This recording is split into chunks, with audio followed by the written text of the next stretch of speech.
அல்லேலூயா. கர்த்தருக்கு ஸ்தோத்திரம். இந்த நாளில் கூட தேவன் தாமே இந்த ஜெபத்தை கர்த்தர் கேட்டு பெரிய மிராக்களை நம்ம வாழ்க்கையில செய்யும்படியாக நம்ம கண்களை மூடி ஜெபம் பண்ணுவோமா? கர்த்தாவே ஸ்தோத்திரம் ஆண்டவரே. இந்த நாள் ஜெபத்தை கர்த்தர் ஆசீர்வதிங்க ஆண்டவரே. உடைய பிரசன்னம் இந்த மாசத்துல கடந்து வந்து அற்புத அடையாளங்கள் செய்வதற்காக நன்றி செலுத்துகிறோம்.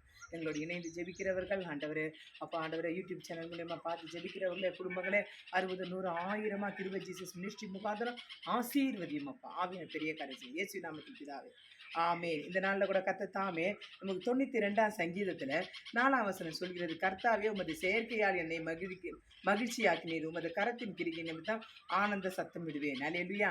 கர்த்தருடைய சமூகத்தில் நம்ம ஆனந்த சத்தம் விட்டு தேவனை நம்ம மகிமைப்படுத்தும் போது இந்த மாதத்தில் கர்த்தர் நம்ம வாழ்க்கையில் சந்தோஷ சமாதானத்தை கொடுத்து பெருக செய்வார். ஏனென்றால் ஆனந்த சத்தம் எப்போது நம்ம குடும்பத்தில் கேட்கப்பட வேண்டும். அது துதியின் சத்தமாக இருக்கலாம், ஜெபத்தின் சத்தமாக இருக்கலாம், ஆராதனையின் சத்தமாக இருக்கலாம். அற்புதத்தின் தேவன் நம்ம மத்தியில் நடுவில் இருந்து அற்புதமான காரியங்களை நம்ம வாழ்க்கையில் செய்வாராக. கிருபை ஜீசஸ் மினிஸ்ட்ரி முகாந்திரம் உங்களை நாங்கள் ஆசீர்வதிக்கிறோம்.